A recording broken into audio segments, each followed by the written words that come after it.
I hope you all had a lovely lunch, and it's time to start our afternoon session. I am going to introduce agenda item number 9, the thematic discussion. And I would like to invite to the podium Council Member Ms. Gunilla Logne, and she will introduce our guest keynote speaker this afternoon.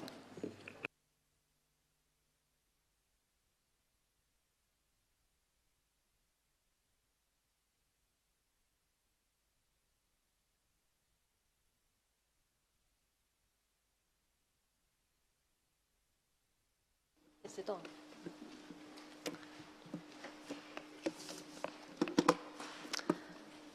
Thank you, Madam President. Dear delegates and observers present in the room and all of you who watch us online. It is a pleasure for me to be here today at the General Assembly, together with colleagues from all over the world, all of you dedicated to work in the field of conservation.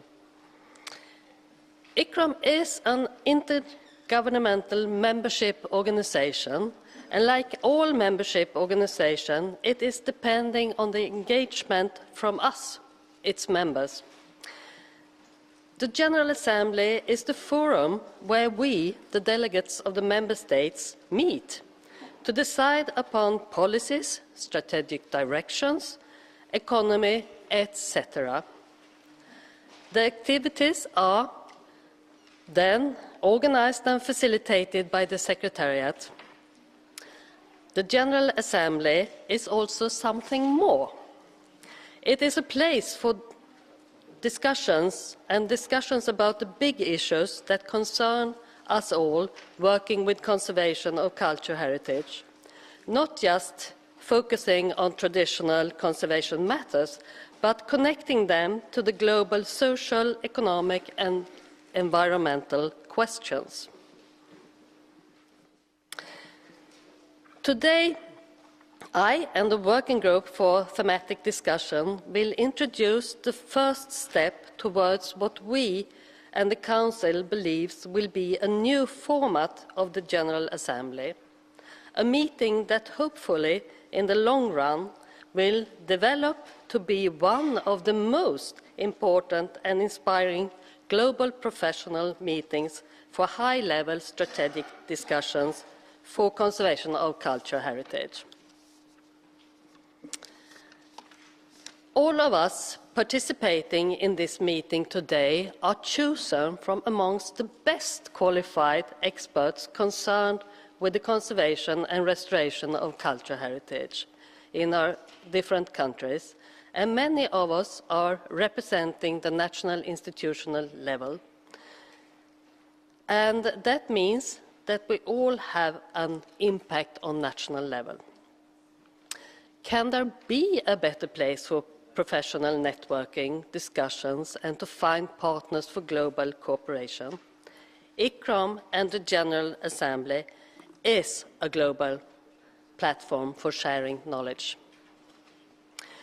You have all in your invitation to attend to the meeting and through the ICCROM web been reached with the information that the 29th General Assembly will have a thematic discussion included in the agenda, and that the discussion have been given the heading Climate Change and Natural Disasters.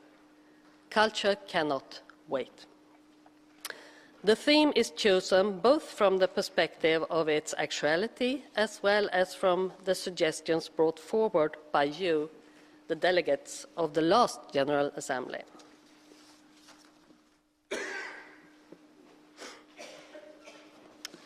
All over the world, people have a feeling that they really do not recognize the weather.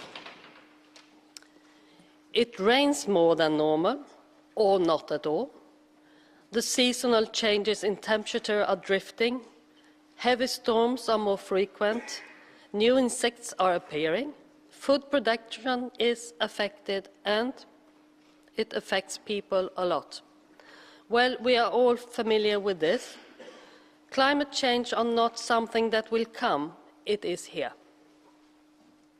From a historic perspective, you could of course argue that it is something that is constantly ongoing, and yes it is. But the difference today is the increasing speed related to human impact. Right at the moment, we hear and learn a lot about these phenomena through the preparation for the important Paris Climate Conference starting at the end of this month. The result from the Paris meeting will probably highlight the global responsibility for organizations at all levels to focus even more on this issue in the future.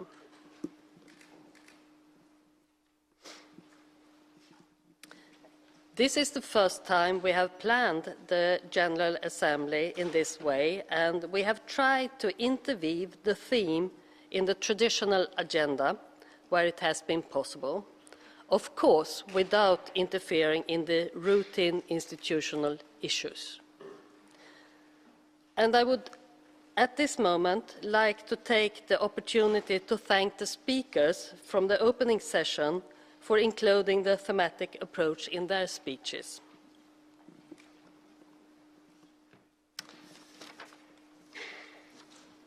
We have invited an inspiring speaker, who I soon will introduce to you all, and we will have a panel discussion on Friday, where a number of delegates has been invited to share their knowledge with us all. Do not miss this opportunity to find out more about climate change and natural disasters and how they are impacting cultural heritage, what our sector can do to reduce and adapt to it, and especially the role of ICCROM and how we can work together on the important platform for global cooperation that the membership in ICCROM provides us with. And of course, we are expecting your active participation with comments and questions, and hope that you will be inspired to continue with informal discussions with other delegates in the breaks and at the social events to make the General Assembly an even more dynamic and participatory event. I have had the honor to serve in the Council for 4 years, and it has given me the opportunity to follow the work of the Secretariat and how they meet the challenges of working more effectively with the limited resource they have, especially to meet global needs and especially the unexpected ones that climate change and natural disasters bring. And part of that work is also something that will be highlighted tomorrow in the presentations of the implementation of the programs.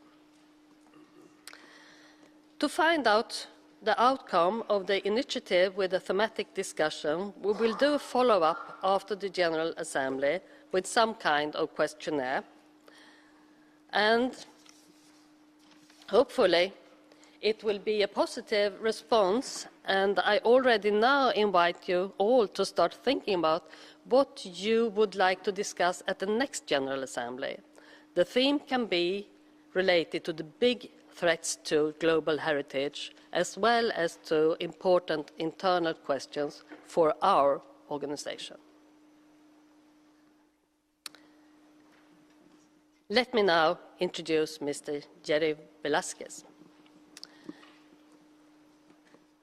He is Chief of Section Advocacy and Outreach at the UN Office for Disaster Risk Reduction. Mr. Velasquez has a special interest in environmental studies and has specially studied water resources. He has served in several UN-related organizations and working with environmental questions for a long period before he started at the Geneva Office for Disaster Risk Reduction.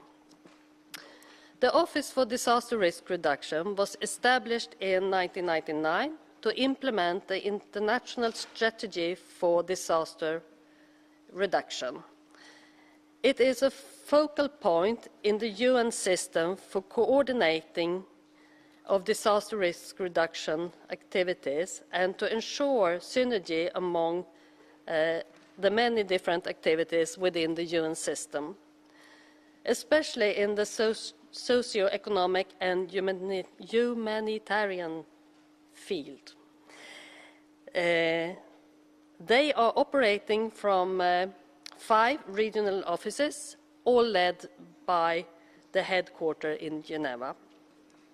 The Office for Disaster Risk Reduction works by building strong network with multi-stakeholders and operate through a network of global partners. Mr. Velasquez will introduce us in current trends when it comes to climate change, followed by an outline of the outcome from the Sendai framework for disaster risk reduction in response to these challenges, including the culture and heritage aspects of the framework, and will then continue by outlining some issues that can be considered by ICCROM for the coming years. Mr. Velasquez, please.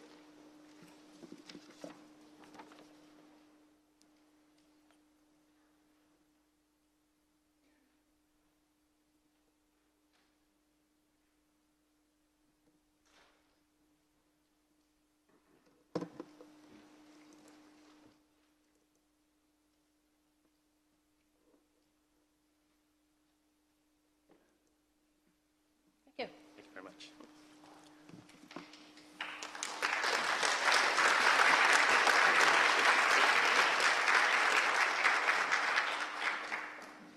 Madam President, distinguished colleagues, distinguished member states, observers, thank you very much for the invitation. It's a great honor to address you today on this very important topic, climate change and natural disasters. Culture cannot wait. I'm from the UN Office for Disasters Reduction, and our mandate is to coordinate the global effort to reduce disaster risks from all kinds of hazards, not just natural. Now we are also mandated to work on man-made hazards and biological hazards. So I'll start off with a few key messages. These are the outcomes from 3 global reports that we've produced called the Global Assessment Report for Disaster Risk Reduction. We produce them every 2 years. So these are the summary of those. And then I'll end with the results of the Sendai framework, which was the outcome of the 3rd UN World Conference for Disaster Risk Reduction, which was hosted by the government of Japan last March. The first message for you is that there has been good progress in the Hyogo Framework for Action. The Hyogo Framework for Action is our global blueprint for reducing disaster risk for the last 10 years. It's the same period as the MDGs, so 2005 to 2015. So there's good progress in this, but more should be done. This is the global, these are 3 cycles of reports from countries all over the world. The first bar is a cycle in 2007 and 9. The middle bar is 2009-11, and the last bar is 2011-2013. The first group of graph over there is about institutions, governance, budget. And as you can see, it is quite high. This is 0 to 5. 5 is perfect. 0 is no development. The second priority over there is risk identification and early warning. This is basically assessment of risk, understanding of risk, developing early warning systems, and so on. As you can see, it has, in fact, improved dramatically over 6 years. The third component is about knowledge and education. And as you can see here, it began very, very low, but it also have increased dramatically over 6 years. The third component is the underlying risk. This is the risk on sectors, agriculture, heritage, industry, poverty reduction, related issues. And as you can see, this is the area where it didn't start very low, but very little progress over 6 years. And the last one, which all of you already know, is preparedness to respond. So a lot of countries are very good at this, prepare to respond. But the other components to reduce the underlying risk is not very strong. Now, what is the meaning of this kind of development? The meaning of this is that we have succeeded really in responding to disasters, increasing education, improving the institutions, policies, and so on, but we haven't really addressed the drivers of risk. Let's look at this example. This is Thailand. As we know, and if you visit Bangkok, visit the areas where they have a lot of factories, you will notice that the factories are surrounded by 3-meter flood walls. So it is known that the factories are in the floodplain, and it will be visited by floods. However, what we did not anticipate is that the farmland surrounding the factories will become houses, because the factory workers would like to live close to the farm, to the factories. And during the floods, the houses doesn't have any flood walls. So the factories won't have any workers. So therefore, they're affected by the floods, irrespective if they had the flood walls or not. So foreign direct investment, it was successful, but it created a repercussion, which is increasing risk. It's a choice, but it's a matter of the way that we have actually been developing recently. You might have heard the Pope's Laudato Si, which also says that the way that we develop is also the way that risks and vulnerabilities are increasing. So what's the repercussion of this? What happens when the underlying drivers of risk are not addressed? What it means is that poor urban governance, vulnerable rural livelihoods, and declining ecosystem, it concentrates extensive disaster risks. There are two kinds of risks that we deal with. The news that you hear a lot are the intensive risks. These are the 1 in 100 earthquake, the Category 5 cyclone. You hear this in the news, in CNN, everywhere. You never hear of the frequent floods that happen every 2-3 years. They are equally more destructive. We call them extensive risk. They are the ones that are actually increasing as well. You never hear them in the news, but they are the ones destroying our roads, our houses, our cultural heritage. So because we don't deal with the underlying drivers of risk, in particular, these extensive risks, which in fact are affecting the poorest, are expanding. So there's good news. Because of the activities and development of countries over the 10 years, we are in fact seeing less people dying from disasters. So this is just a pattern of how many people there are in cyclone-exposed areas. These are the areas in the coast, where the path of the cyclone usually hits. And as you can see, in most of the regions of the world, in particular, OECD countries, there's a lot of people exposed to cyclones, to the path of cyclones. And it's increasing. We have more people exposed to cyclones. We're talking about climate change as well, right? Now, this is history. This is not a projection of the future. If you look at this, we're looking at 5 categories of cyclones in history. This is observation. This is not projection into the future. This is not guesswork. This is observation. What you will notice here is that the category 1, the blue, and the green category 2 cyclones are actually becoming less. We're having less of them. But the category 3 and 4, we're having more of them. What does it mean? We're having stronger cyclones, more strong cyclones. We're having less weak cyclones. Now, if you combine the first graph that I showed you, more people exposed to cyclones, right? And more stronger cyclones, what would you expect? You would expect more people dying. The result is less people dying. Why? Because governments have succeeded in reducing vulnerability of people. In the past, I don't know if you've recently been hearing the news. India have evacuated 1 million people. The Philippines have regularly been evacuating 1 million people. In the past, we would evacuate 10,000 people. Now we're evacuating 1 million people. So we are become very good at evacuating people, right? You can evacuate people, but can you guess what you cannot evacuate? Your crops, your houses, right? So you could now assume what's coming out next. You can reduce mortality, but this kind of approach will not, reduce the second component. So this also means that, what we have achieved in the MDGs, which is basically improving transportation, improving education, improving health facilities, they have also assisted in the reduction of mortality. It means that if the development efforts, the money that we have in development, the gains, are invested in reducing vulnerability, we can see the actual impact.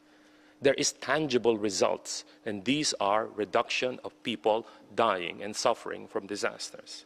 So if we invest our economic development in reducing vulnerability, we could see the actual impact. But there is bad news. The bad news is economic losses are going through the roof. So if you could look at, these are the economic losses which are, in fact, insured. And as you can see over the years, they're actually increasing. And this is not a problem of poor countries. In fact, this is a problem of rich countries. If you look at the growth of absolute losses, it is in countries like the US, Japan, New Zealand, and Europe, where most of the losses are greatest. If you look at the graph in there, it is in the upper and in the high-income countries where the losses are, in fact, growing rapidly. Now, it doesn't mean that because the absolute losses are greatest, in the rich countries, this is not a problem for the poor countries, because the relative losses are greatest for poor countries. If you look at this, US and India, compare that to Madagascar and the Philippines. US and India, the disasters barely had a blip on their GDP. But for Madagascar and the Philippines, it has actually brought down their GDP quite substantially. Even though the effect is small, but compared to their economies, it's quite big. So the relative effect is felt more by smaller countries. So if we look at this, because we made a choice on, we want our production facilities near the ports. We want our production facilities where we have access to roads, water, transportation. So we place them in the path of the cyclones. It's a choice of development. And this has created an increase of risk. So it is a natural increase of risk based on our selection of where we want to place our assets. And if you look at this, this is a map of the Philippines and Japan. As you can see, Philippines is very, very high exposure to very high wind speed of cyclones. And Japan and Vietnam, Hong Kong, and so on are in the next range of high speed of cyclone exposure. If you look at the US, in this case, 49 million houses, or US $10 trillion, are already exposed to cyclones. And in addition, 1,355 building permits are issued per day in the coast. So we are developing and continue to develop and increase the exposure of assets and people in highly risky and hazardous areas to climate change. So therefore, we can expect that the risks are increasing. But not only that, what we are also seeing is that what we thought before as sufficient, because of climate change, it is now not sufficient. Not only did Cyclone Sandy taught us that, but look at this in the Philippines. They have a building code for houses and everything else, which the design requires the wind speed to be up to 150 kilometers per hour. Now, Typhoon Haiyan had a sustained speed of 300 and gusts up to 370. Of course, every single house built to standard and code will not stand a cyclone of that scale and speed. It's not enough anymore. So what we thought was enough is not enough. So 10 years ago was enough. Now, cannot be.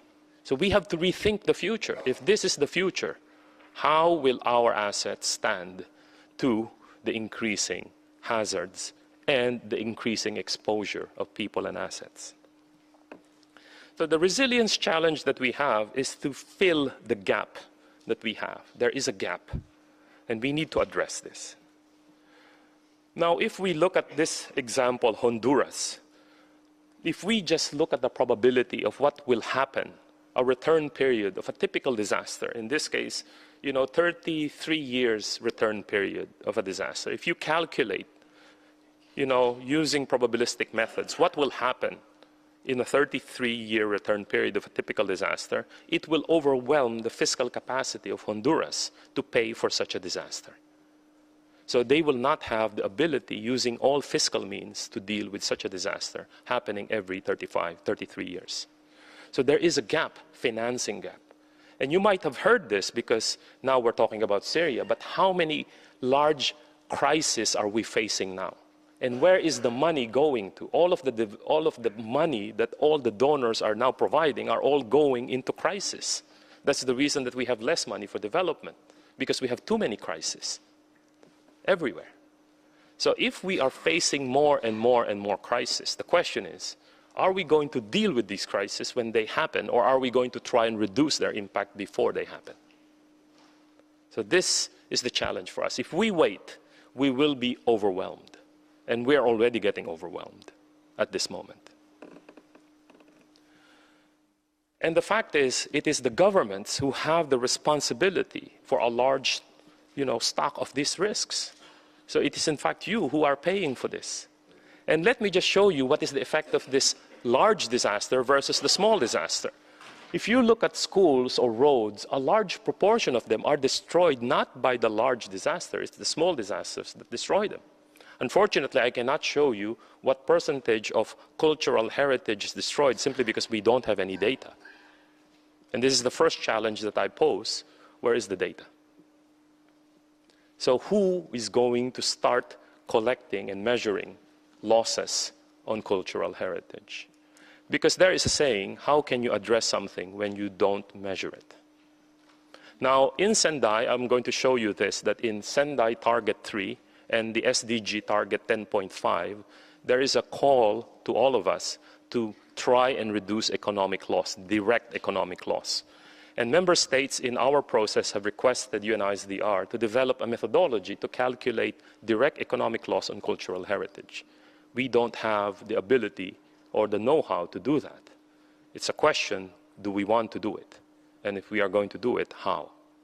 Do we want to start measuring the losses, the effects of disasters on cultural heritage? So disasters threaten heritage. Although we're talking about climate change, I felt that it would be very important to mention that dealing with all types of hazards, including conflict, is in fact beneficial. Instead of just dealing only with climate change, in this day and time, it doesn't make any sense to come up with a plan only dealing with one hazard. Nowadays, you hear about multiple hazards or resilience as, multiple threats. I would imagine that you're familiar, in most of your countries, your resilience framework deal with multiple threats, including terrorism. So coming up with a plan to address this, benefits everything else. So my message is that it would be very beneficial to look at the totality, because the way to address it would be beneficial for all types of threats. This next few slides I borrowed from my dear friend from the mayor of Kathmandu, because I'm going to tell you the effect of disasters in Nepal. But before that, this is a report from the World Bank showing World Heritage cities at risk of floods. So you could see them all, and there's a lot of them in Europe. And World Heritage cities at risk to earthquakes. Again, a lot of them are in Europe. So let's talk about Nepal, because it was very close, in our memories. You may not, know it, but, it's not just the heritage structures, but the whole Durbar Square is a World Heritage Site.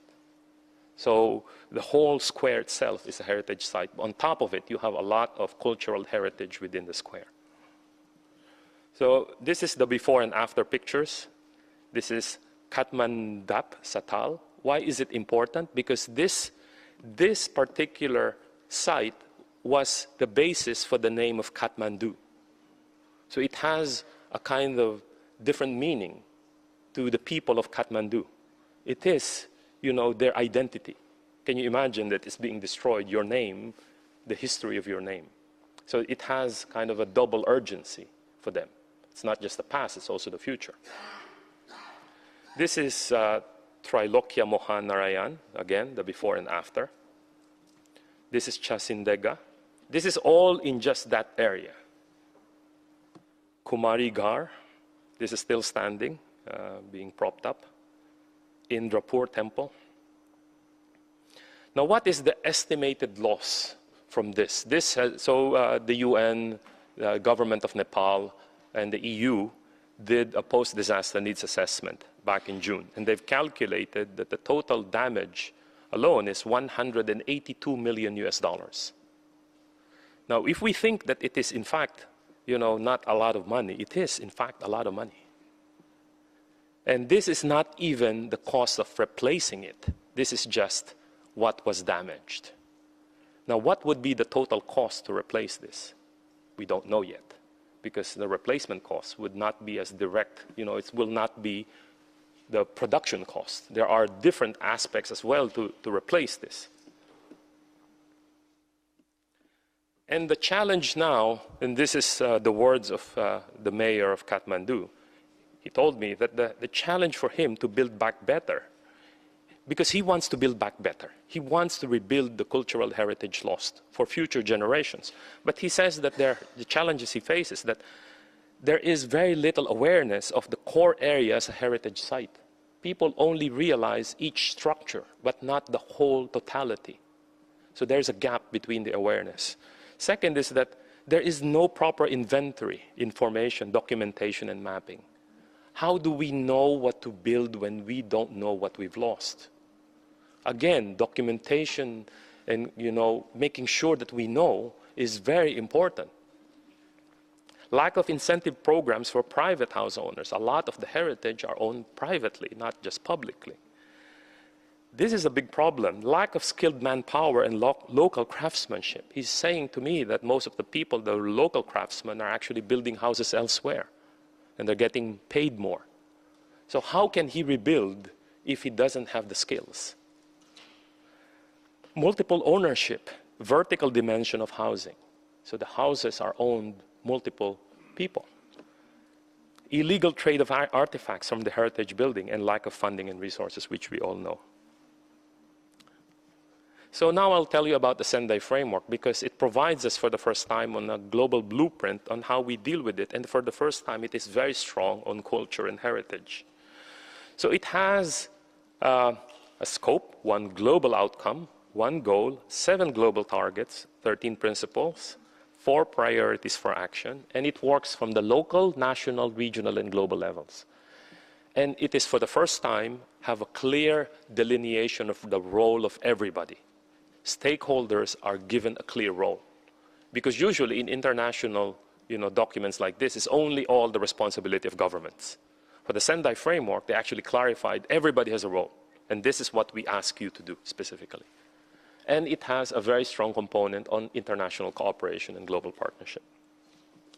So what's the innovation of the Sendai framework from the previous frameworks? It is a shift from disaster loss to disaster risk. What's the meaning of that? In the past, we only look at loss. Let's look at the impact of the disaster. It's basically waiting for the disaster to happen and try to minimize it. Now, the focus is let's reduce the risk. Let us try to reduce the scale of the disaster. Let's not wait for it. Let's try to minimize so that the disaster, when it strikes, it's less. So we have to pay less. Before, we wait for it. And then if it's a lot of money, then we pay for a lot of money. Now, reduce the risk. In the past, there was a lot of what to do. It listed all kinds of things to do, but it was very difficult to determine how to do it. Now, it is focused on how to do it. We know it's more or less the same as what to do. It is more focused on how to do it. The primary responsibility is still with the states, but it clearly defined the responsibility of everybody. And the 3 red ones are the ones relevant to the group. It actually promotes a culture of disaster prevention, incorporates culture in disaster risk reduction action, and a very strong call for cultural heritage protection. So I'll tell you now a few of these targets, because this is now very much relevant and it's actually quite time sensitive. I was just discussing with a few ICCROM colleagues. You may be aware that the SDG was adopted in September in New York, and they're developing the indicators for it at the moment. There's 169 targets. More likely, there will be 169 indicators, 1 indicator per target. So it's being developed as we speak, and it will be sent to the General Assembly in March. Now, one particular target relevant for us in there is target 10.5 in the SDGs, which is under resilient and sustainable cities, because that target is the same as these first three targets of Sendai. In fact, they are exactly the same. The first three targets for Sendai is one, mortality, reduce the number of people dying. Second, reduce the number of affected people. Third, reduce economic loss. Fourth, reduce critical infrastructure. Now, where is culture and heritage in here? In our intergovernmental negotiations in Geneva a month ago, member states have requested us to include losses from cultural heritage under Target 3, economic loss. Now, we don't have the ability or the technical know-how to calculate direct economic loss from cultural heritage, tangible and intangible assets. Now, is that something we would like to do? And who would provide us with that input is the first question that we have. Now, that input will serve not only the Sendai framework, but also the SDG target 10.5. It's a bit time sensitive.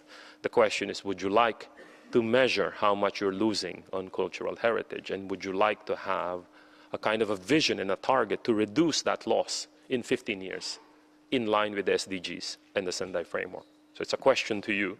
Would you like to have that or not? So what is the Sendai framework and how strong is culture in the Sendai framework? In fact, it is very strong. If you look at the expected outcome, this is the outcome, the topmost level of what is expected the Sendai framework will deliver. It says that the substantial reduction of disaster risk and losses in, long list, cultural assets, right there and there. So it is expected in the Sendai framework that we will reduce losses in cultural assets in 15 years. So therefore, there's an expectation, but if we don't put it as an indicator or means of measure, we will not be able to know how much is being reduced. And as a goal, to prevent new and reduce existing disaster risks through implementation of an integrated and inclusive, long list, cultural measures to strengthen resilience. So there is an expectation that we will strengthen resilience for cultural assets. Principles. Again, in principles, it says that managing the disaster risk is aimed at protecting cultural assets, while protecting all human rights, including the right to development. So, it's even a rights issue being placed in the concept of principles.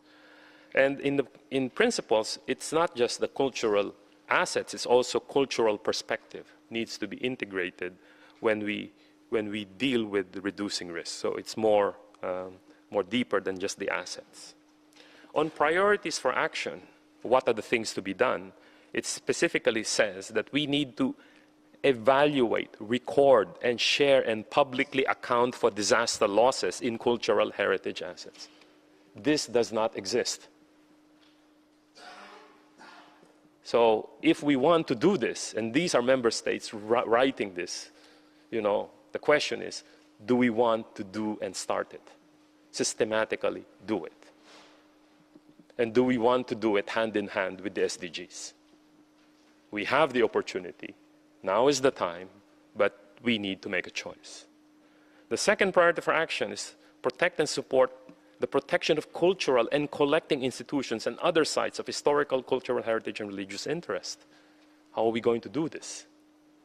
We have ideas, we have programs, but to be able to report back, basically, in 5, 10 years, 15 years, on how we have basically improved this is something that we need to consider.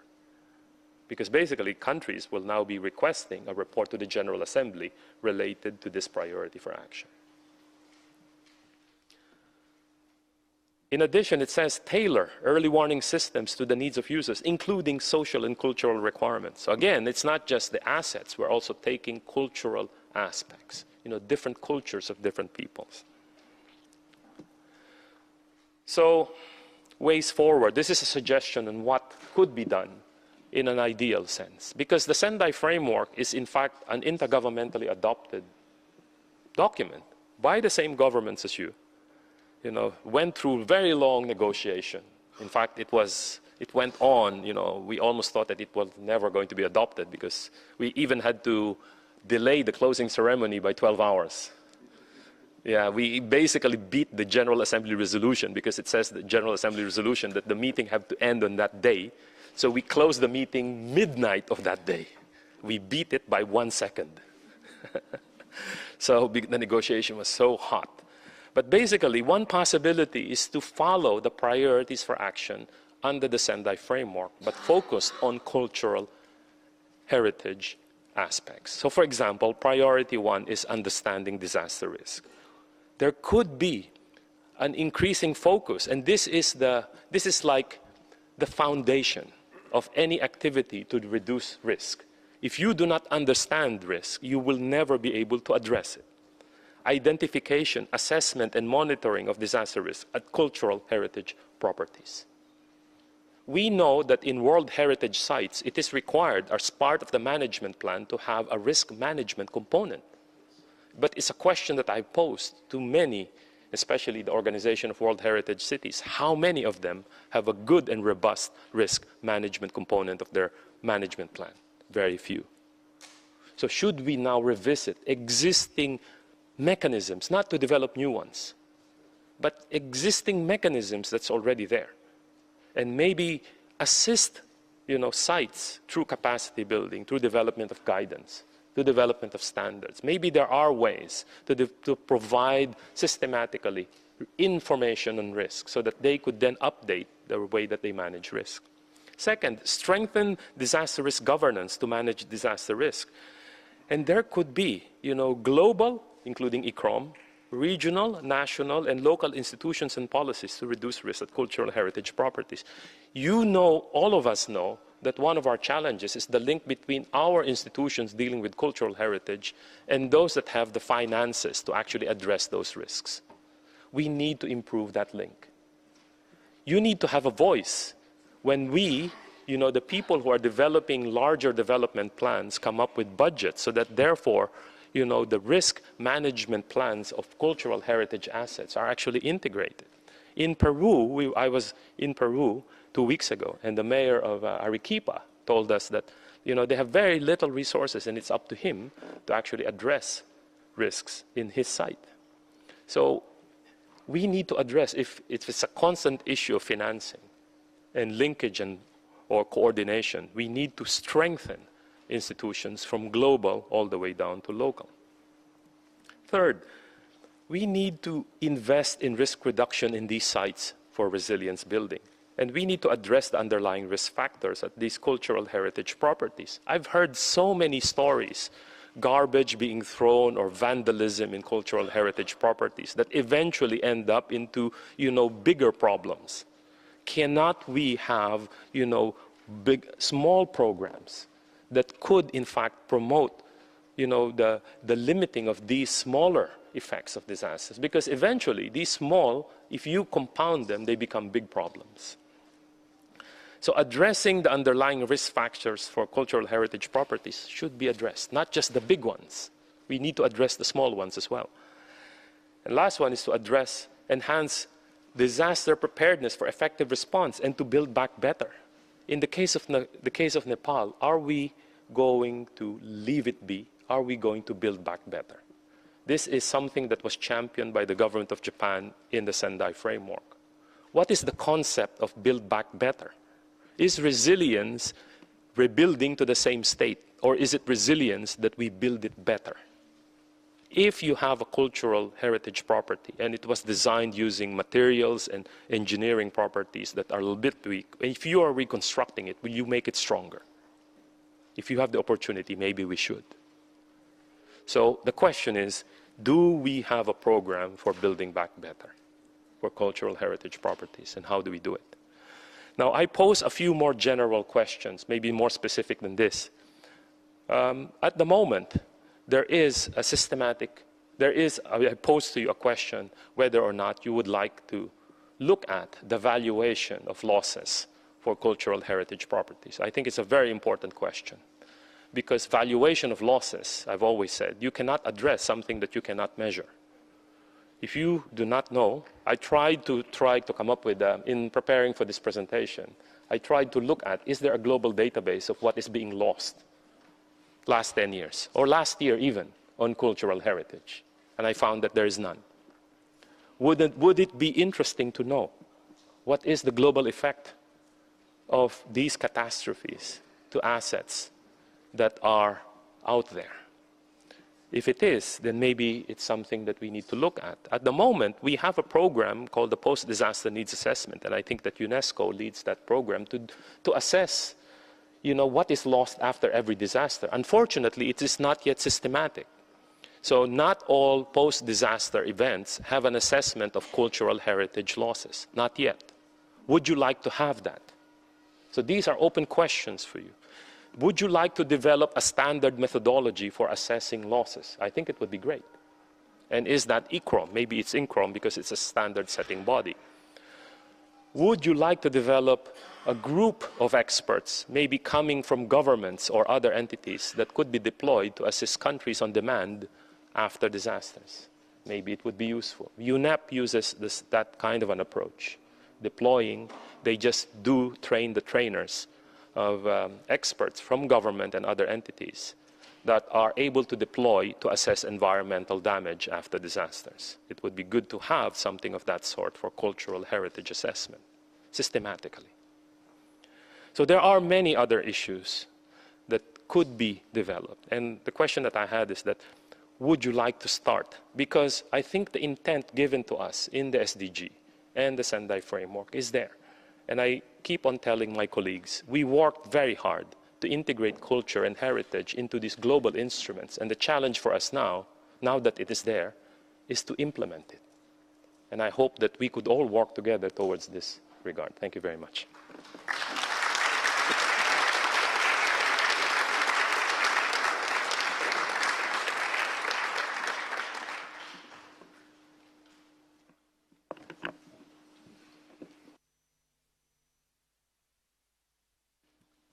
Thank you. And please stay. Inspiring, I said, and it was inspiring, frightening, and also challenging for the future. And I think that you have made a few comments that are really important to us, because we are right now in the middle in the ICCROM Council to formulate the coming 6-year vision, which will be an important question at the next General Assembly. And I think that many of the things that you mentioned here is already things that we have thought about, and it might even provide us with even stronger arguments to work on in certain directions. But I would like to open the floor. Questions and comments?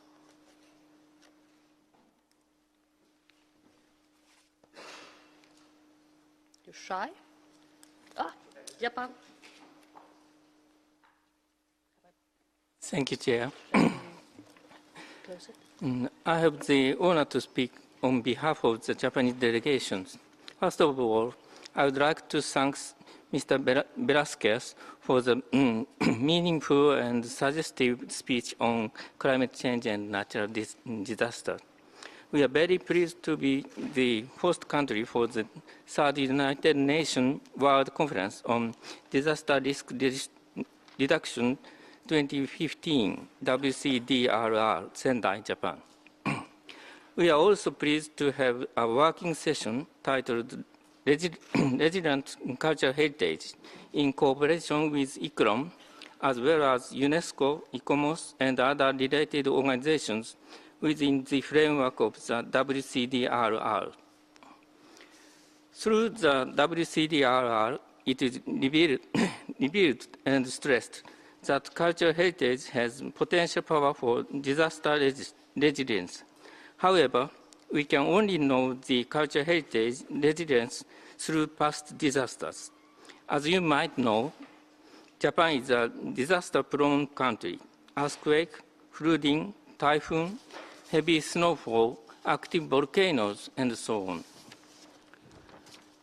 Japan legislation for disaster management system address not only prevention, mitigation, and preparedness, but also emergency responses, as well as recovery and reconstruction.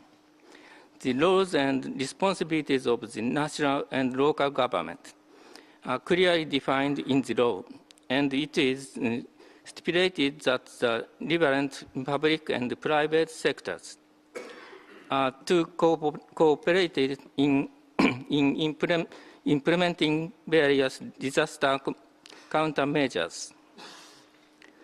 However, the truth is that every year there is a great loss of people's lives and properties due to natural disasters.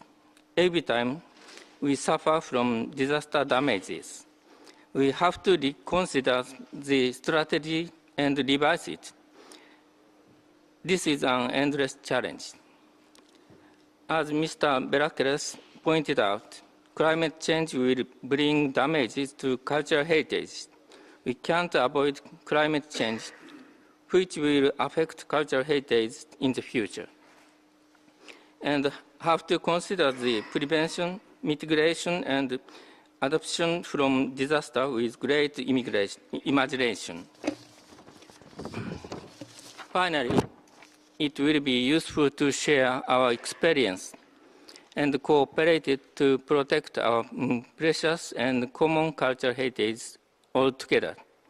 And Japan is looking forward to continuing to lead on these issues, especially following the Sendai framework in the future. Thank you very much.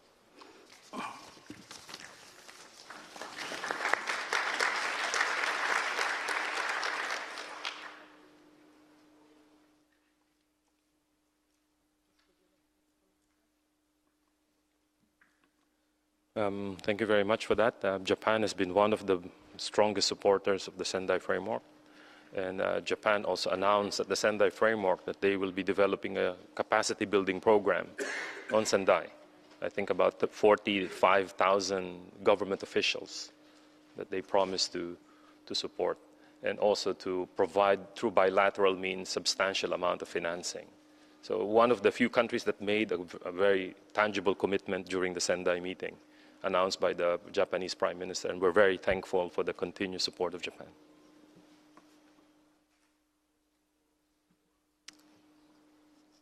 Any other questions, comments? Yes, Grace? Thank you very much. That was really very enlightening. I was very struck by your question, do we really want to know? Because immediately you would think of saying yes, but when you put that in practice, that's what's difficult, organizing everything and really wishing to know every factor.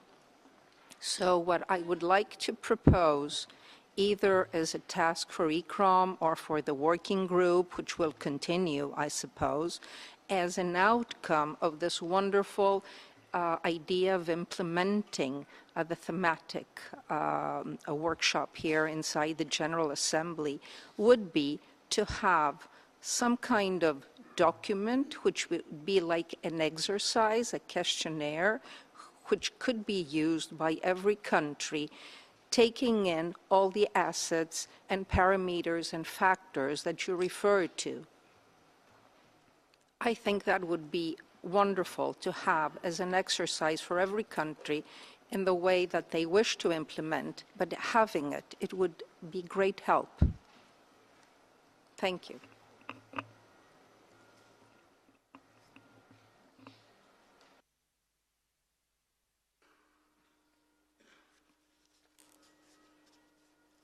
More comments?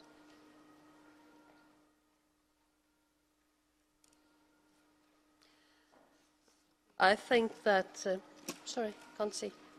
Ah, sorry.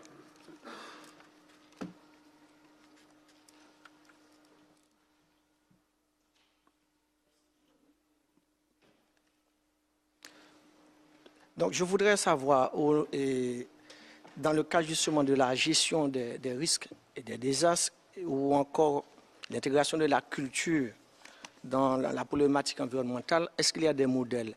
Est-ce que, par exemple, donc, il y a un même modèle pour tous les pays ou bien des modèles adaptés, appropriés à certains petits pays, par exemple les pays insulaires ou des pays comme Haïti? Donc, est-ce qu'il n'y a pas de différence? Alors, pourquoi j'ai posé cette question? J'ai suivi avec beaucoup d'intérêt, vraiment beaucoup d'intérêt, et l'intervention de M. Velasquez, parce que nous sommes dans un pays qui est très menacé. Donc, le patrimoine culturel du pays, donc à différents niveaux, et surtout le patrimoine bâti, par exemple. Donc, nous avons tout un système de fortification qui est très menacé avec les catastrophes naturelles. Nous avons un ensemble de temples sacrés, donc, qui également est très menacé avec les inondations. Donc, si vous voulez, l'environnement est en train de détruire, de menacer grandement notre patrimoine. Donc, dans le cas, par exemple, d'un pays comme Haïti, donc, il y a beaucoup d'efforts qui ont été faits. Mais malheureusement, il y a toujours beaucoup d'efforts qui restent à faire. Donc, c'est pour cela que j'ai posé la question. Est-ce qu'il y a des modèles qui seraient plus appropriés à des pays comme, par exemple, dans les pays comme Haïti? Merci.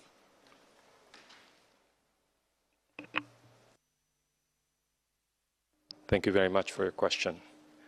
In fact, one innovation, I think, of Sendai is that it doesn't prescribe a template for all countries. What it does now is that it allows countries to develop a plan for itself and set of targets based on its own situation. Small countries, large countries, rich countries. But what it does ask is the same as the SDGs, to develop your own target. So the question of measurement is that what would be your own target? For a country where you are rich in cultural heritage, it would make sense to have a target on cultural heritage protection. For those that not, then maybe no. The point now is that when the countries, because in SDG and the Sendai framework, they've actually developed the targets in a way that they divided it into two. The first set of targets, which is going to be due in 2020, are those enabling elements that would enable the rest. So for Sendai, those are the national and local plans. So the Sendai framework says it encourages all countries to update their national and local plans. Why? Because even the best countries, their plans are not enough. Because if they were enough, then we will not be in this situation. So all the countries agreed it's not enough. We need to improve it, including local plans. And the question from our colleague from Haiti is that how much can we integrate cultural heritage aspects in those national plans? If our national counterpart or the local counterpart, depending on where the responsibility for cultural heritage asset exists, if they're not aware or they don't put it as a priority, they will not create a national integrated plan across all sectors that will include cultural heritage protection and management. So is there a way for this to be included for a case like Haiti? There will be, but in this case, there is no global template. So there is not such a thing at the moment. What is there is that agreement globally that we will try and reduce the effects in 15 years. So similarly in the SDGs, that we will try to reach these targets in the SDG in 15 years. Now, how each country will try to attain that is up to itself. So each country will set the bar high or low. The question is that bar, does that include cultural heritage? Because maybe they will have a different set of priorities and you're not included into the priority setting. So what we are just encouraging is that in this context, to make that kind of thinking for those countries or localities where it is important, because it's not going to be important for everybody, but for those that it's important, to try and see how it could be included into these processes.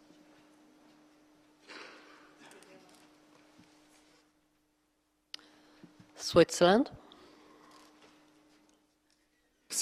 Merci aussi de notre côté pour cette présentation effectivement très inspirante. J'avais pourtant une question. Est-ce que dans le cadre de Sendai, dans les discussions qui ont amené à ce papier, est-ce que vous avez aussi parler de la contradiction qui peut émerger entre la réduction des risques pour l'ensemble du paysage construit et la protection du patrimoine culturel. Je m'explique. On est souvent aujourd'hui confronté au fait que des mesures qui visent à réduire les risques pour la population portent en quelque sorte atteinte au patrimoine construit. Et on est amené à trouver, dans une pesée d'intérêt, peut-être un peu moins de réduction de risques pour avoir un peu plus de conservation.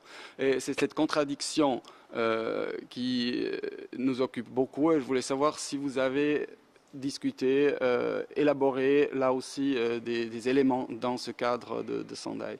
Merci.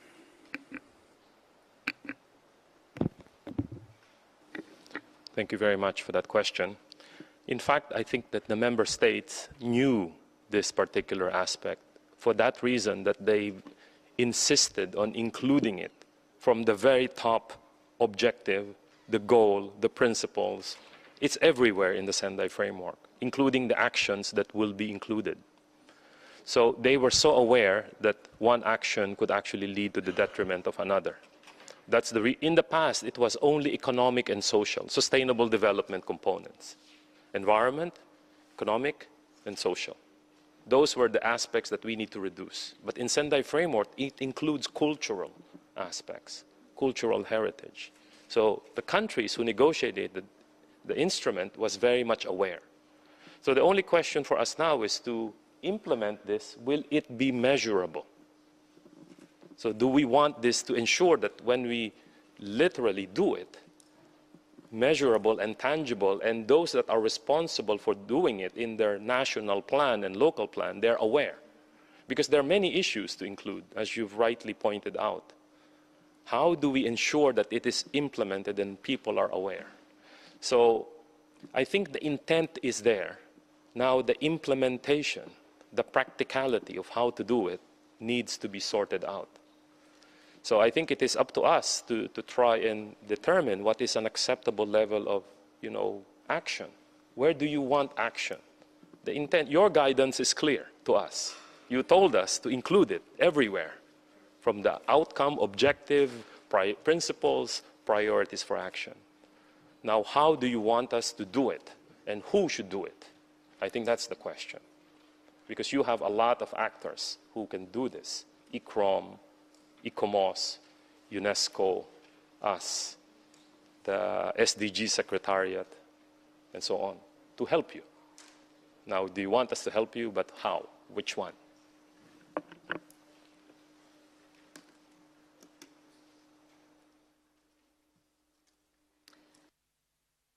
I think that some of the things that you brought forward were really interesting to hear about, and especially the relation between the small events and the big events. And we all learn so very quickly about the really big catastrophes that are happening all around the world, and especially through the digital social medias.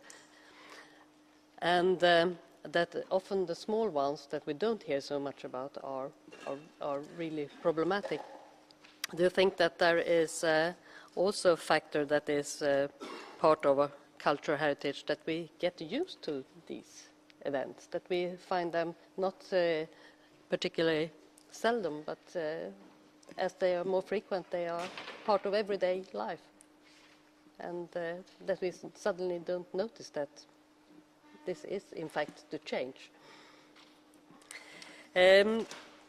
It is also interesting to learn that one of the first things that you bring up is the need to measure and to be able to deliver facts and figures, because that is also something that was brought up in the Forum on Conservation Science, and where we have also noticed that there is a gap. We are lacking information so that we actually can really argue for the need to take care of, to see the effect of our work. And that strengthens also what you are saying, that we need to find ways to do that, to find the indicators. And maybe that are areas of common interest for us where we can cooperate in the future. You were also talking about the need to know how to do. And isn't that the strength of ICCROM? It's what we are specialized in, not just what to do, but how to do. And one thing that we have been working with for a long period and that we have discovered as big importance is the need to document what you actually have. And we have a program that is called Reorg that is especially targeting the museum collections. And of course you can't describe what you have lost if you don't know what you have. That's very easy, of course. It's like when you have personal things that are disappearing and you didn't really know when and where and why. We are also heading towards more complicated and big issues in the world with natural disasters, and we have had the mission to meet the need in Nepal, and it was very successful. And I think that will be that is something that we want to continue to be able to have a more or less standing staff that can very quickly organize missions that are related to culture and under the theme culture cannot wait. That means that I think we already have many areas where we can cooperate, and we are cooperating. And I started to mention the 6-year vision and planning, and I think that these documents, both when it comes to disaster risk reduction, but also the bigger social, economic and sustainable challenges we have, is already considered in the workshops that are related to that planning process. So I hope we will see a lot of each other in the future. And maybe Stefano, Director General, would you like to make a comment before we end this session? Or? Yes, it's some of the things that I was considering in the sense that, of course, the problem of measurement, how to measure, how to assess, is one of the issues that we treat quite frequently. We had a couple of days ago in the Council a presentation of Alison Heritage about how we deal with big data. And this is a typical case in which you have big data of for different topics. You have fires, you have floods, and you have different cultural heritage kinds. You have architecture, but you have also intangible heritage. And when you destroy tangible heritage, you destroy in some way also intangible heritage. I am a little bit confused in the sense that I cannot understand very well when we say to evaluate the loss, we are thinking about an economic value. So to translate this in a financial loss, something that the member states can evaluate in front of their budget. I have a budget, I have an asset in my accounting system, which is that Italy has an architectural assets of so many millions euros. There is an earthquake or there is a fire, and Italy has lost this. So something that the member state, the states, can evaluate to react or to evaluate how much they have to input in order to prevent etc. My problem was, this is something that, by instance, if I have a private asset, it is not a museum, but is a castle of a private property, and I want to go to an insurance company and say, oh, I want to insure it. The private company, they have a system. There is in the world some system in the economic or in the financial institutions to evaluate the damage, that how much is the loss and how much you have to pay to balance the risk for the company. Of course, this is just a fragment of the things that we have to take in consideration when we think to cultural heritage. The problem is that sometimes the states have not an inventory. The inventory of the state, for instance, I say Italy, the inventory of the states is based just on adjustment and updating, a statistical updating of inventories made 1 century ago. So it's completely not realistic. It's just a figure in the state budget, but it takes no account of the reality. It was the inventory made 1 century ago, and after updated, but just because we have an old system, now we have not a system, it's just question of numbers. But it doesn't make no sense in the reality how much a museum is influential in the life of cities, how many restaurants and the companies of tourism, they live and they produce wealth basing on this. This is something that on one side ICCROM can do with member states, with others, to evaluate the physical and the quantitative assets and to evaluate the kind of risks. For instance, in the disaster risk management or in other programs we do it. But the impact on economy is something that we have to take in consideration with many other partners. And this is something really important for us to develop this new kind of integration. I think that we have a lot to work on this.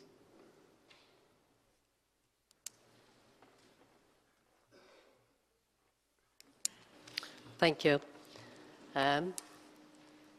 Someone who wants to make a last comment?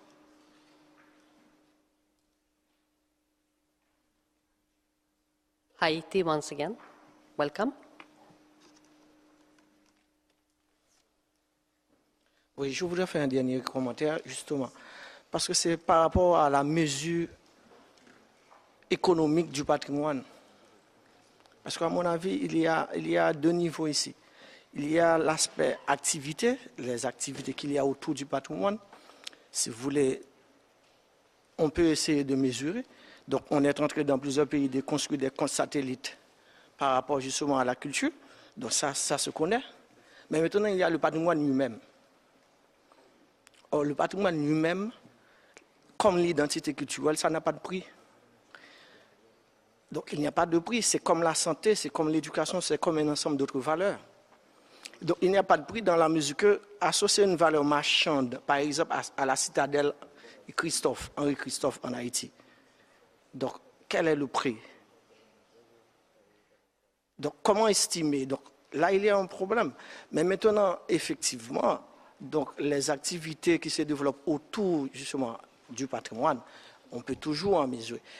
Et même là encore, parce que ces activités-là rentrent dans un cadre, si vous voulez, traditionnel, etc. Donc, et même là encore, ce qu'on va mesurer, c'est un aspect très superficiel, à mon avis. Donc pour moi, c'est une façon de dire que nous sommes en train de poser un problème qui est très complexe et qui mérite effectivement des études, comme on l'a fait. Donc, qui mérite d'approfondir au niveau de chaque État, de définir, comme M. l'avait dit, au niveau de chaque État, donc les objectifs, les plans, etc. Et comment, si vous voulez, gérer le patrimoine en fonction de l'environnement. Donc, à mon avis, parce que moi, je faisais partie d'un groupe au niveau de l'ICCROM, justement, et qui réfléchissait sur l'impact économique justement de la culture, etc. Donc dans le temps, je dis dans le temps, indépendamment de ma volonté à un certain moment, donc et je ne communiquais plus tantôt avec ce groupe-là. Il ne s'agit pas de moi, mais c'était au niveau du ministère de la Culture. Donc c'est pour cela que j'interviens, parce que si vous voulez, c'est une question qui me tient à cœur. Donc cette question de mesure économique du patrimoine. Mais là encore, ce n'est pas seulement la mesure économique, c'est également par rapport à l'environnement, l'impact environnemental. Or, dans des pays, encore une fois, dans des pays comme Haïti, on est comme dans un cercle vicieux. Donc, les problèmes institutionnels, les problèmes de capacité financière, les problèmes de développement, etc., donc, menacent le patrimoine, menacent l'environnement. Et tous ces problèmes-là vont converger en même temps avec le comportement des gens par rapport au patrimoine, par rapport à l'environnement. Donc, finalement, on a l'impression qu'on est dans un cercle. On ne va pas sortir. J'ai dit impression, puisque on n'est pas là pour poser les problèmes, on est là pour chercher des solutions. Donc, et moi également, membre de la délégation haïtienne. Donc, ce sont des défis. Donc, en fait, il y a beaucoup de défis qui restent devant nous, donc que peut-être au fur et à mesure qu'on doit chercher à les lever. Merci.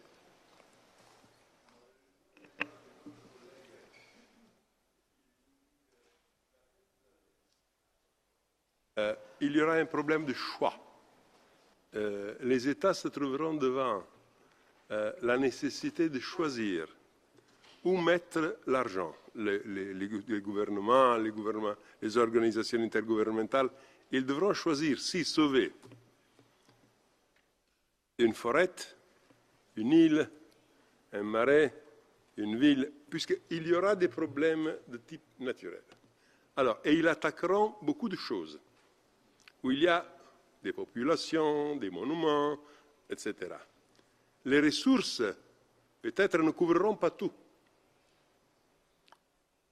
Et pas tout au même moment. Alors, un gouvernement se trouvera devant le problème politique, mais qui est toujours un problème de choix, où je mets mes investissements les premiers. Et donc, il devra mesurer de quelque façon. Et mesurer, c'est encore une façon, comme dire, auspicable, démocratique, puisque ça, on pourrait bien dire ma maison avant tout. Non. Mais dans un gouvernement bon, il doit répondre à des critères scientifiques. Et donc, on devrait mesurer quel est l'impact des destructions sur la vie, sur la société, sur l'âme aussi. Mais plus on ajoute des choses de ce type-là, plus sophistiqué va être l'outil par lequel on mesure. Mais déjà maintenant, sans penser au désastre, toutes les fois qu'à un niveau politique, on décide d'investir de l'argent dans cette asset culturel ou un autre, on fait une mesure. C'est une mesure que nous ne pouvons pas contrôler puisque nous n'avons pas les outils. Mais, évidemment, ça serait nécessaire en face à un risque comme un flood, une alluvion, une catastrophe, une éruption volcanique, etc. On sait bien que ces choses arriveront. Alors, et à un niveau où on n'a jamais pensé auparavant, puisque le changement climatique, c'est quelque chose qui marche avec une vitesse et avec une indérogabilité qui va affecter tout le monde dans le prochain siècle. Et donc, c'est bien le moment de commencer à penser à des outils pour les gouvernements. Mesurer, ça signifie aussi mesurer, d'un côté, le degré d'affectage, le degré de destruction. De l'autre côté, l'impact que les choses perdues ont sur la vie humaine. Mais malheureusement, c'est ça. On peut arriver avec les yeux fermés comme ça, ou on peut arriver avec un peu plus de possibilités de raisonner, de faire des choix aux yeux ouverts.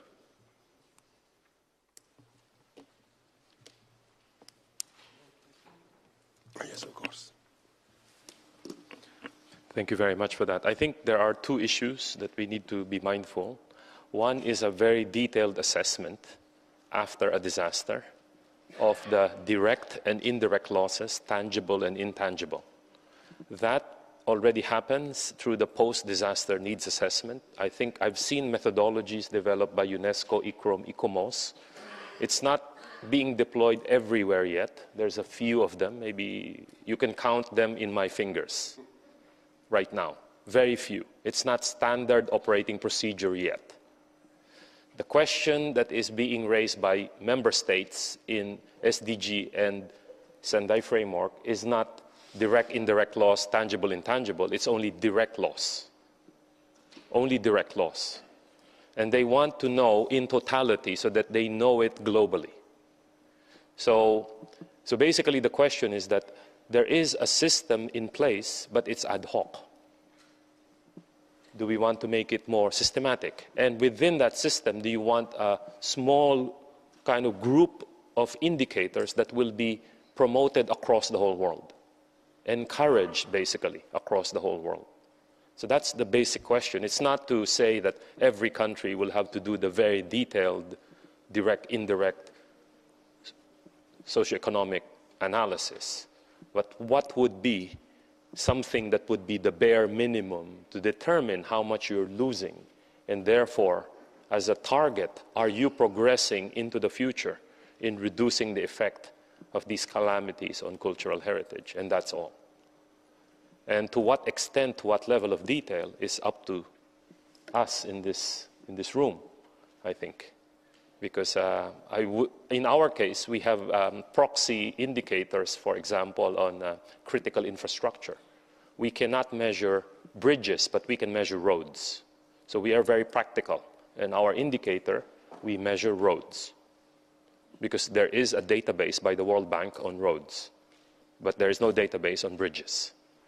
So in this case, what would be your proxy indicator for a global measurement on cultural heritage? That doesn't mean that there is no need for a more detailed assessment, which already exists but not yet standardized. That's a different question altogether. Do you want to standardize it, and do you want that deployment all across the board? That's a different question. But in here, which is right in front of us, in the case of the SDG and the Sendai framework, do you want cultural heritage losses monitored or not? If not, it's okay. It's just that there is no report back to you. There's no report back to you in the next 15 years. So I think that's where we stand. The request on us by the governments is try to find a way to measure losses in cultural heritage. Now, we don't have experience in that. There is no global database. It's kind of a difficult situation for us. Thank you. We might be back to that we, in this case, have one instrument, what to do, and maybe ICCROM can take up the lead in how to do it, the implementation in the future. I would like to end this session, the first part of the thematic discussion, and I think that you have started to think about these questions, and you will have 3 days in front of you, or 2.5, and you will have a lovely evening to continue the discussions, and Mr. Velasquez will be with us. And by that, I want to give the word back to Madam President. Thank you.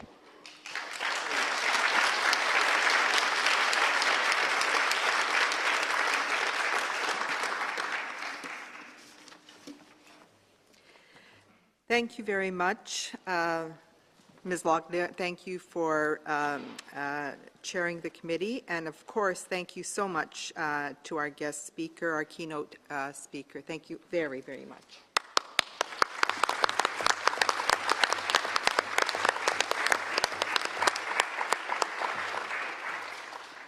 Now I'd like to inform you that we are going to take a small pause.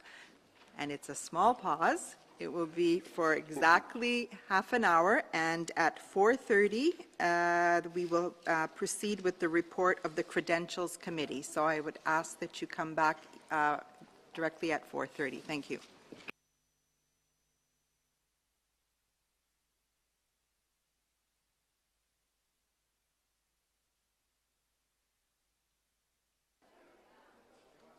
The next item on the agenda is number 10, which is the report of the Credentials Committee. I would ask that the President of the Credentials Committee please take the floor to announce the decision of their work, please.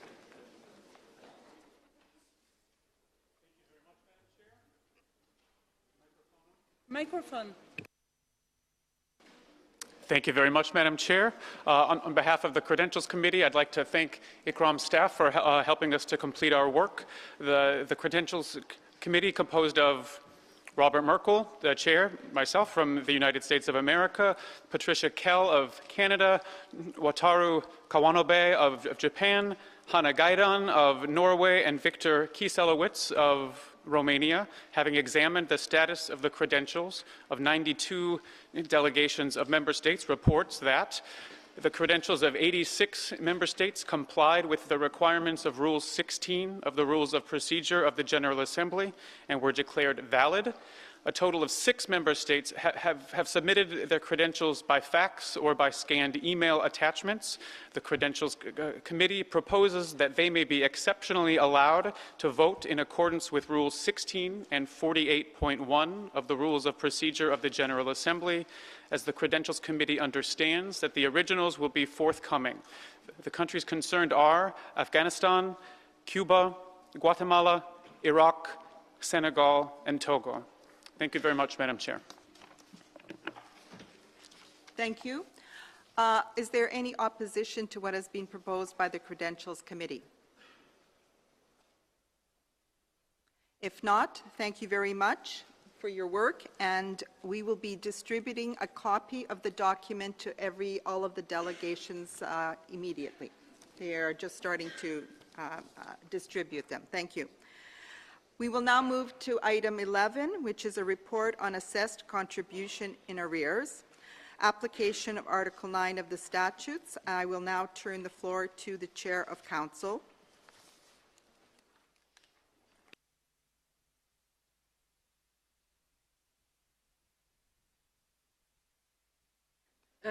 Comme vous le savez tous, au début de chaque année, chaque État membre reçoit une facture de cotisation accompagnée d'une lettre indiquant le montant annuel de la contribution de son gouvernement.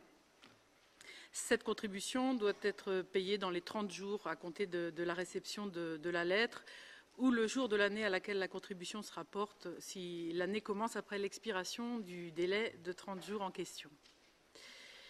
Dans le cas des États membres faisant état d'arriérés, un relevé de compte est joint à cette correspondance. Par la suite, à 2 reprises durant l'année, une lettre de rappel accompagnée d'un relevé de compte actualisé est envoyée aux États membres qui ne se sont pas encore acquittés de leur contribution ou qui se trouvent en situation d'arriérés ou qui se trouvent dans les 2 cas conjointement. Comme vous le savez également, les retards de contribution peuvent donner lieu à des sanctions qui sont prévues dans l'article 9 des statuts de l'ICCROM. Vous avez le document numéro 5 du dossier qui vous a été remis, qui récapitule ces différents points. Les statuts prévoient 3 catégories de retard. Et je vais demander à Madame Sharon Park, qui est vice-présidente du Conseil, de bien vouloir nous rejoindre afin de vous donner lecture du rapport actualisé sur les retards de contribution des pays membres. Sharon Park. Pardon. Good afternoon, and thank you very much, Madam President, Madam Chairman of the Council, and those and members of the General Assembly. You will see in your document number 29-05, a list if you'd like to continue with me, or I will just read these out. I think it's very important to read the statutes. There's Article 9, statutes for A, B, and C. I will read each list separately. And if there should be an opportunity for a country to want to comment about its status, sanctions will apply unless we take a vote for some special circumstances. But the first thing is Article 9, Section A.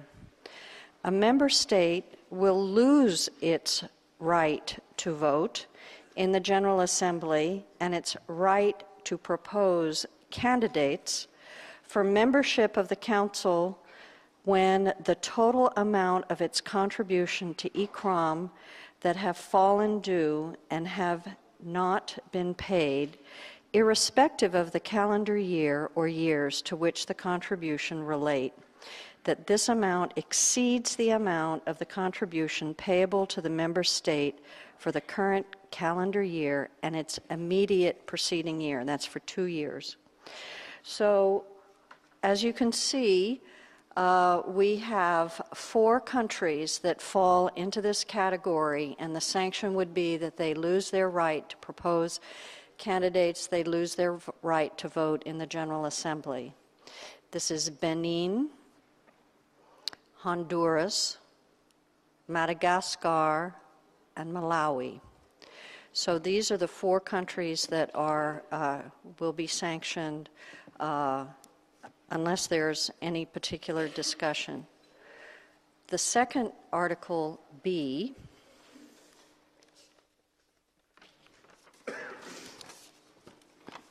states, a member state that has omitted to pay its contributions that have fallen due during 4 consecutive calendar years shall also cease to be entitled to receive any services from ICCROM.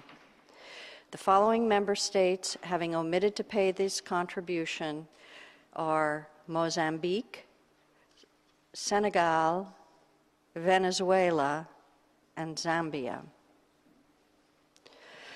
The third classification is Article 9, Section C, which states that the membership of a member state that has omitted to pay its contributions that have fallen due during 6 consecutive calendar years shall be suspended by the General Assembly.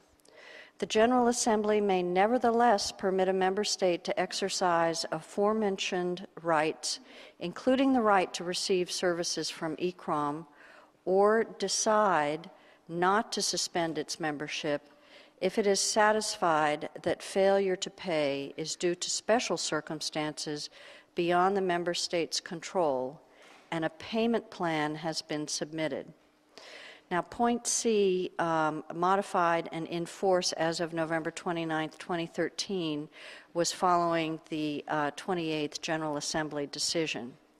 Now, Mauritania is in this category, and it is my understanding that there has been communication with Mauritania as recently as yesterday, and they are preparing a payment plan to be submitted. So I would ask to see if we should temporarily not consider them on the sanctions list, because I do believe we have a positive outcome for this particular situation. I would like to ask the General Assembly, particularly for any of the countries that might be on the sanctions list, if there's any comment. If not, I think we will conclude that there are sanctions to be placed in these categories, since it's very clear about the sanction criteria. Is there anyone who would make a comment? No, I think, Madam President, does that conclude the report? The question is raised in regard to the final category, Mauritania. We will ask for the vote for Mauritania to defer the sanction at this time until we can clarify their payment plan. Could I ask you all to raise your hand on a vote of yes to defer the sanction at this time? All in favor? I think we have a majority. Anyone not wishing to defer the sanction and say no, please raise your hand. Any abstaining from a decision? No, we've decided, Hilda, not to use that machine right now. I think it's a very clear vote. Thank you very much. I appreciate your attention to this detail, and we look forward to resolving all of these issues successfully. Thank you.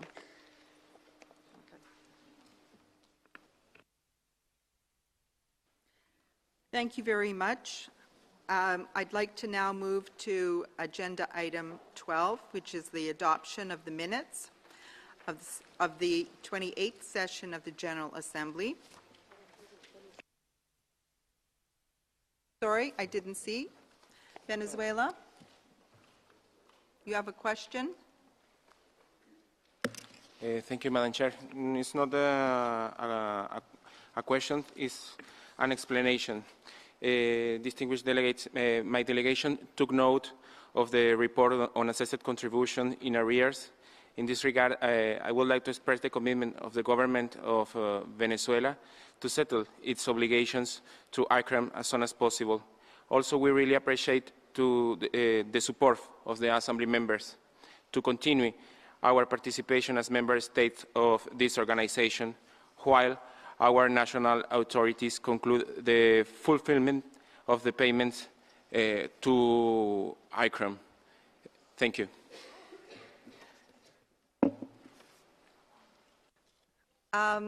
This is the same situation that we had before, and by a show of hands, if you're willing to provide them with that opportunity, we can do so at this time. So once again, if you'd like to have a show of hands in favor of what has been asked by our delegate from Venezuela, I'd ask that you raise your hand.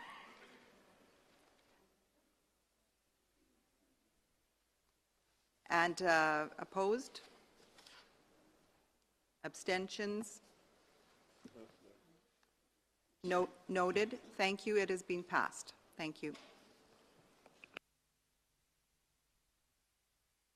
Therefore, we move to the adoption of the minutes, as I was saying.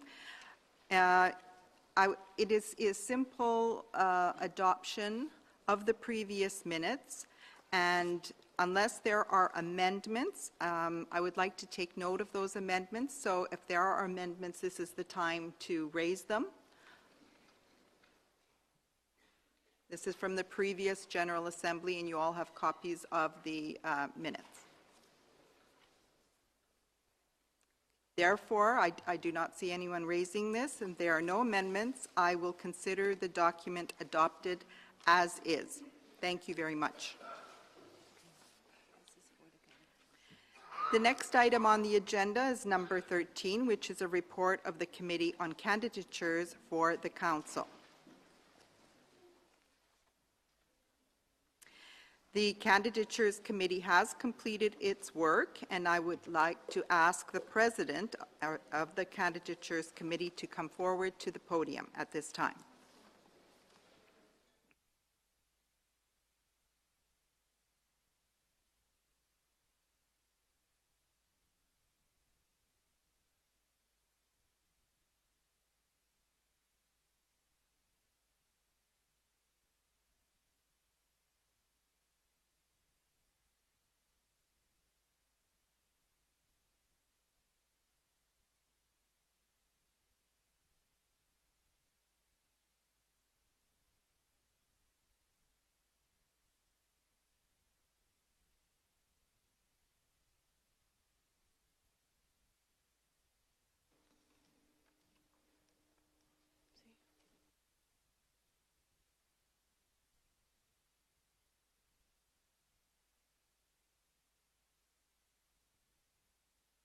Good afternoon. Having the Committee on Candidatures of for the Council composed by Blanca Niño Norton, Chair from Guatemala. I'm sorry for the pronunciation of the other names. Gain Kasnati from Armenia, Salman Al-Mahari from Bahrain, and Nelly Randla from Estonia, Kurosh Hafari from the Islamic Republic of Iran. Consider that the council members elected shall be chosen from the amongst the best qualified experts concerned with the conservation and restoration of cultural property, and taking into account that the formal requirements under Article 5.1c of the Statutes of ICCROM are fulfilled. It has declared the candidates mentioned in the attached list eligible for the composition of the Council from the date of the closure of the 29th session of the General Assembly until the closure of the 31st session of the General Assembly. 15 candidates were submitted by the deadline of the 3rd of November of 2015. 5 candidatures were received after the deadline of the 3rd of November of 2015.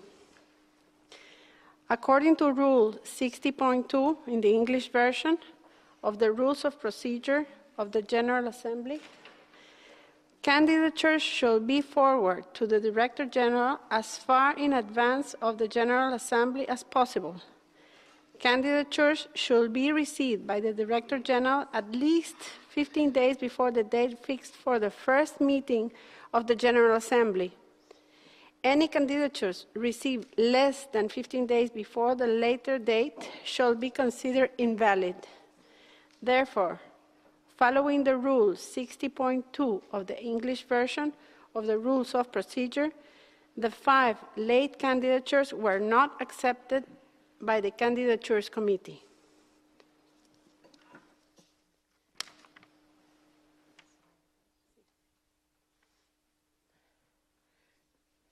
So the list of the candidates that were accepted are on the screen. List of the candidates for the Council in alphabetical order by candidate. Al-Bulaziz Al-Musallam Al-Kahadi from the Emirates Arab Unit. Yongji Chung from the Republic of Korea. Florencia Guiar from Argentina. Michela Hansen from the Netherlands. Munther Hamhawi from Jordan. Wataru Kawanobe from Japan. Patricia Kell from Canada.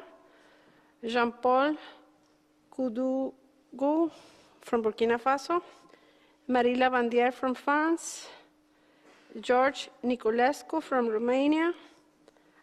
Anne Nimahar from Norway. Ruth Veronica Procol from Austria. Zoe Reid from Ireland. Riyad Hadi Saeed from Tunisia. Mohammed Hassan Talibian from Iran, the Islamic Republic of Iran. Sorry for the names if I change a little bit.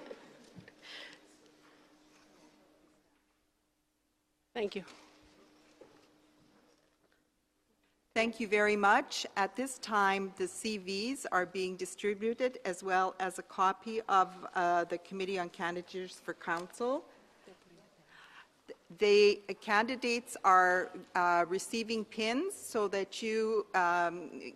that they will be designated, but I would like to take this opportunity, if we could have all of the candidates that we've just read and are on the list, if you could please stand up and be acknowledged by your fellow delegates at this time. Please stand, those who have put their names forward.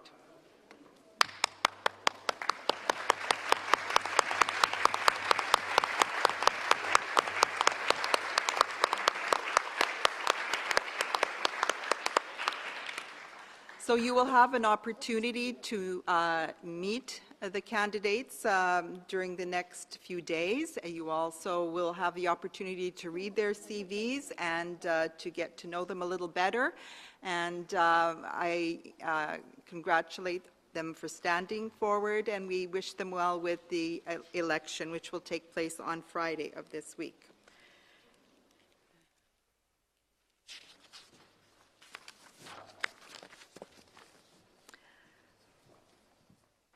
Just a reminder for all of you, the vote will take place on Friday morning, and as you most of you know, but I will reinforce this, that it is a closed session and that late arrivals will not be admitted. So please take that into consideration and be on time that day. Thank you. I am now going to introduce agenda item number 15, in memoriam, and I will now turn the podium over to our Director General. Madam Chair.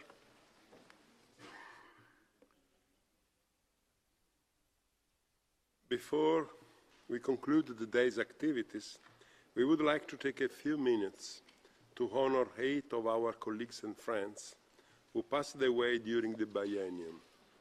Each of them were outstanding professionals in the field of cultural heritage, and each of them in some way have made an impact on ICCROM through their involvement in our courses and programs, through their research, or thanks to their association with partners organizations. The second one. The first, if you want to remember, is Khalid al-Assad.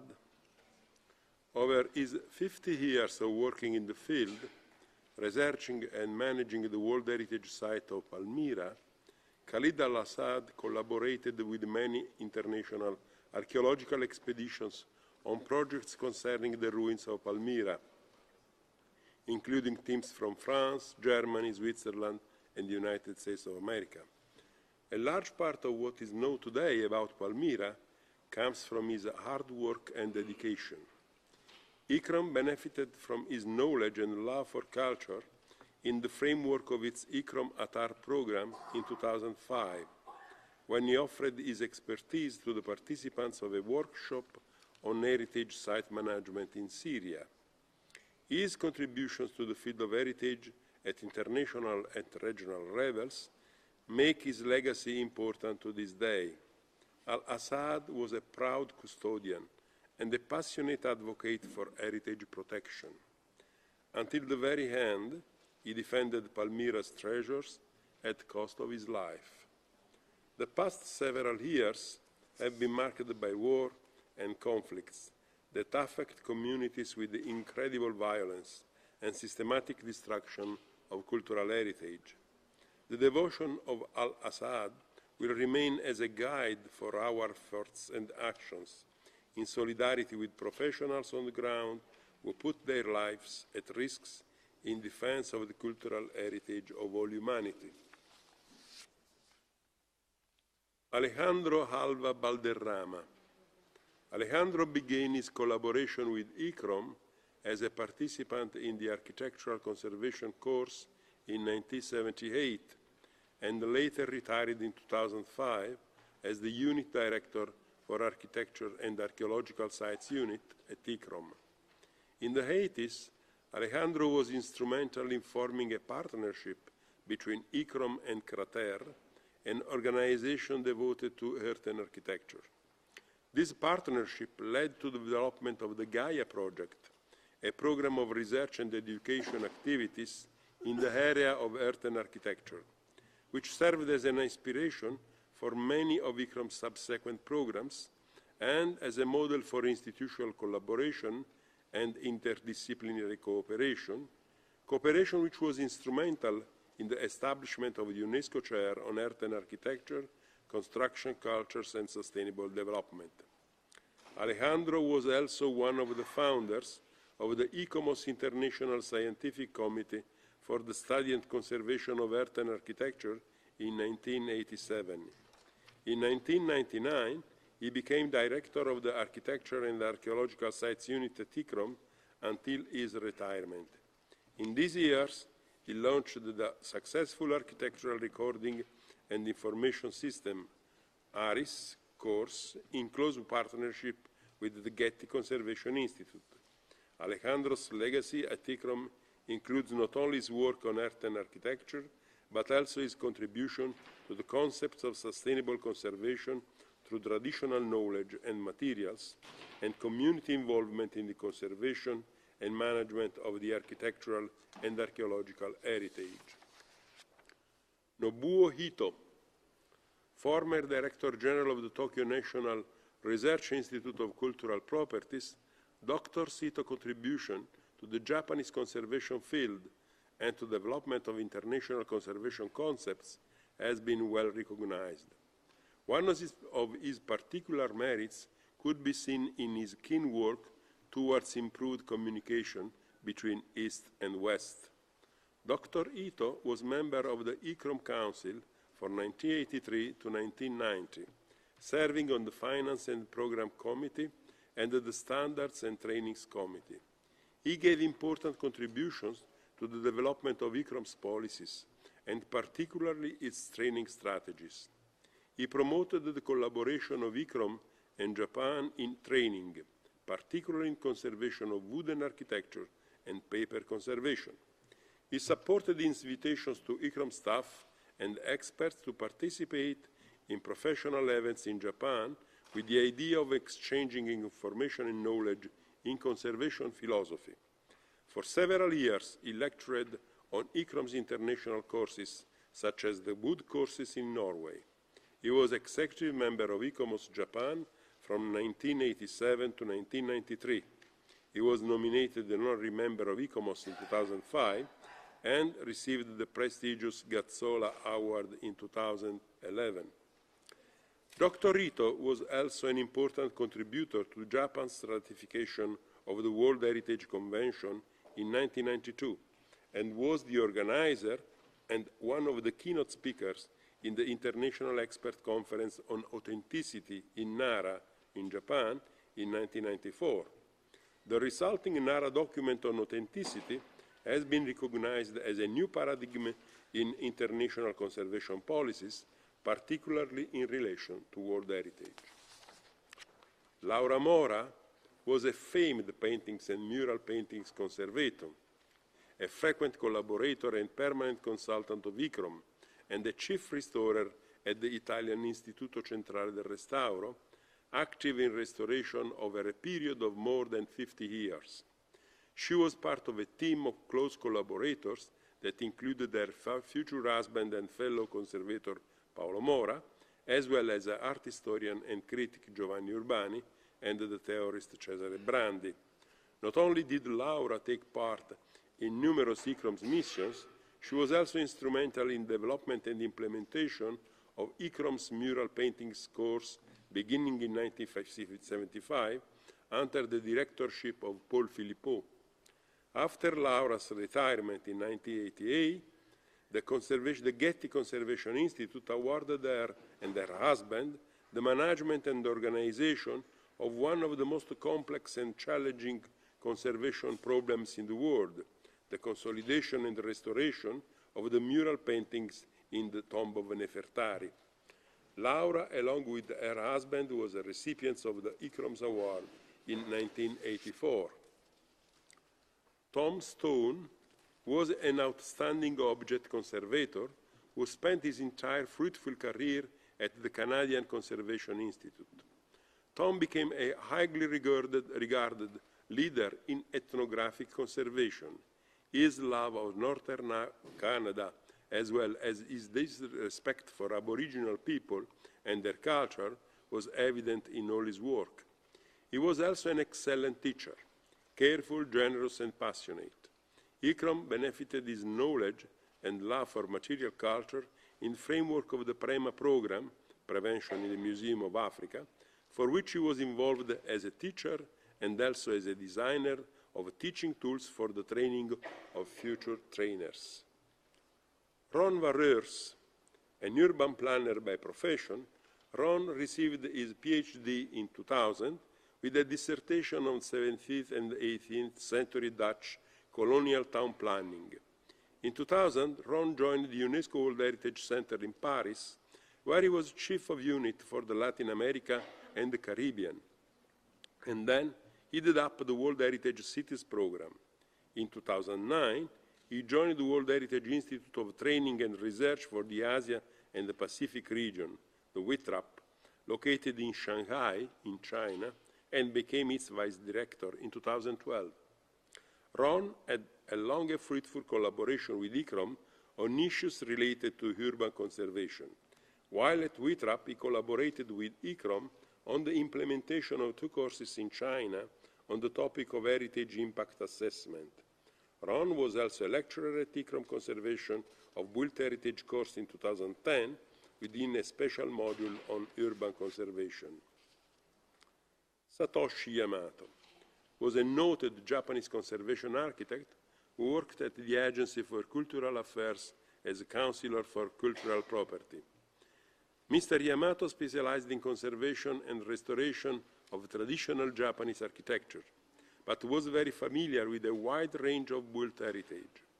He also participated in a number of high-profile international conservation projects, including post-earthquake stabilization activities at the World Heritage Property of Prambanan in Indonesia and at the Ayanda Ellora Conservation and Tourism Development Project in India.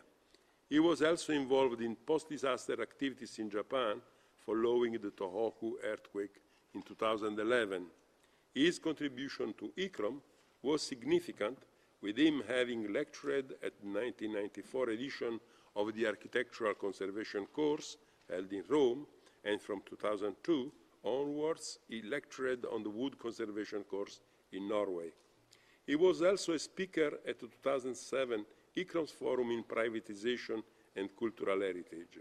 But perhaps his most significant contribution to ICCROM was as a member of the ICCROM Council from 2004 to 2011. Solange Zuniga began her academic career as an historian, but archives, libraries, and historic photographic collections were always close to her heart. She obtained her first degree in history in 1977 and a doctorate in information science in 2005. ICCROM had the privilege of working with Solange on a variety of initiatives. Her contribution was significant on many courses, especially on the theme of project planning and implementation and on archival preservation policies. She had the great gift of translating her extensive academic knowledge into practical, approachable language. While she was always able to see very clearly dynamics taking place at a broad policy level, she also engaged with deep interest and infinite patience in the quests of individual colleagues from different parts of the world. This patient crafting of bridges between the individual and general policy was of great importance in the development of our profession, not just in her native Brazil, but globally. I would now like to ask you to join me in a moment of silence in honor of these cherished colleagues who will be sorely missed.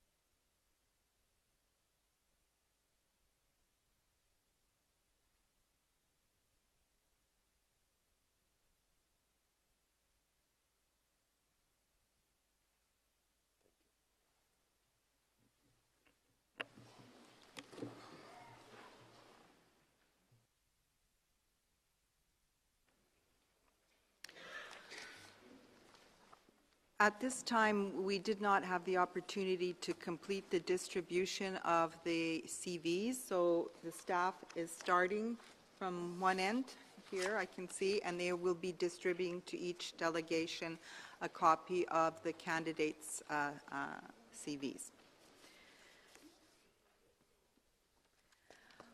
Well, it's the end of the day, and I am going to close the session and request all of those who have signed up to attend the social event to gather in the Korean Center Delegates Reception Desk in order to be led by the staff concerned to the buses departing from FAO. And we will meet again tomorrow morning, bright and early. Please note that the meeting assembly starts at 9 a.m. tomorrow, not 10 as it did today, so 9 a.m. tomorrow. And I wish you all a very good evening, and we'll see you tomorrow morning. Thank you.